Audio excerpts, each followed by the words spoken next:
Hi guys, எல்லாருக்கும் வணக்கம். ஒரு காரில் தீ பிடிச்சா நம்ம ஈஸியாக வெளியே இறங்கி ஓடிறவோ இல்லாட்டி அந்த தீயை ஈஸியாக அணைச்சிடவோ முடியும். ஆனால் 35,000 அடி உயரத்துக்கு மேலே பறக்கிற ஏர்கிராஃப்டில் தீ பிடிச்சா என்ன ஆகும்? அதை பற்றி தான் இன்றைக்கி வீடியோவில் நம்ம பார்க்க போகிறோம். அதுக்கு முன்னாடி நம்ம சேனலை சப்ஸ்கிரைப் பண்ணாதவங்க சப்ஸ்கிரைப் பண்ணியாங்க. வாங்க வீடியோக்குள்ளே போகலாம். ஃபயர். ஒரு ஃபயர் உருவாக என்னென்ன தேவைன்னா ஃபியூயலு, ஹீட்டு, ஆக்சிஜன், இது மூணும் இருந்தால் அந்த இடத்துல ஃபயராக நிறையா வாய்ப்பு இருக்குது. இப்போது ஃபியூயலு, ஹீட்டு, ஆக்சிஜன் இருந்தால் ஃபயர் ஆகும்ல.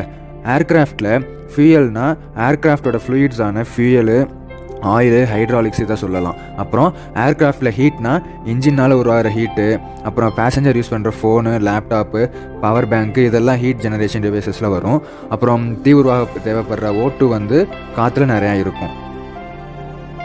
ஒரு ஏர்கிராஃப்டில் இது மூணும் கம்பைன் ஆகி எங்கே எப்போ ஃபயர் ஆகிறதுக்கு நிறையா வாய்ப்பு இருக்குது அப்படிங்கிறத தெரிஞ்சுக்கிறதுக்கு முன்னாடி நம்ம கிளாஸஸ் ஆஃப் ஃபயர், அதாவது ஃபயரை எத்தனை விதமான கிளாஸஸாக பிரிச்சிருக்காங்கன்னு தெரிஞ்சுக்கணும். NFPA national fire protection association ஃபயரை 3 பேசிக் டைப்ஸாக பிரிச்சிருக்காங்க. அது என்னென்னா class A, class B, class C. Class ஏல ஈஸியாக ஃபயர் ஆகக்கூடிய பொருள்லாம் அடங்கும். அது என்னென்னா வுட்டு, கிளாத்ஸு, பேப்பரு, இது மாதிரி ஈஸியாக ஃபயர் ஆகிற பொருள் கிளாஸ் ஏக்கு கீழே வரும்.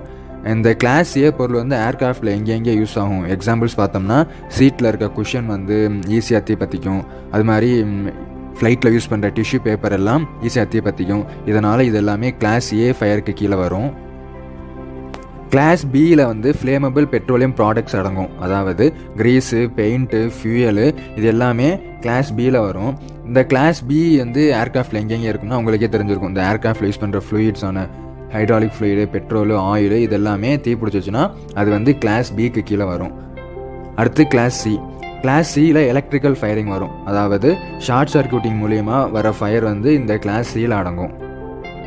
இன்னொரு கேட்டகரி என்னென்னா கிளாஸ் டி. இது எரியும் தன்மை இருக்க மெட்டல்ஸ் ஃபயர் ஆகும்போது இந்த கிளாஸ் டியில் வரும். எக்ஸாம்பிள் பார்த்தோம்னா ஏர்கிராஃப்ட் வீல்ஸில் இருக்க மெக்னீஷியம் இதுக்கு ஒரு நல்ல எக்ஸாம்பிள் சொல்லலாம். அப்புறம் ஏர்கிராஃப்ட் வீல் ஹை டெம்பரேச்சர்னால ஃபயர் ஆச்சுனாலும் அந்த ஃபயரும் கிளாஸ் டிக்கு கீழே வரும். சரி, இதை எதுக்கு இப்படி டிஃப்ரெண்ட் கிளாஸஸாக பிரிச்சிருக்காங்க?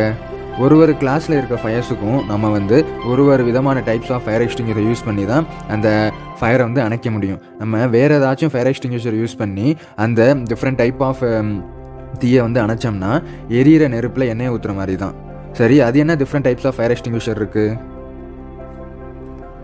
Water extinguisher, carbon dioxide CO2 extinguisher, halon extinguisher, dry powder எக்ஸ்டிங்யூஷர்னு நிறைய டைப்ஸ் ஆஃப் ஃபயர் எக்ஸ்டிங்யூஷர் இருக்குது. இப்போது கிளாஸ் ஏ ஃபயர்னா வாட்டர் இல்லாட்டி CO2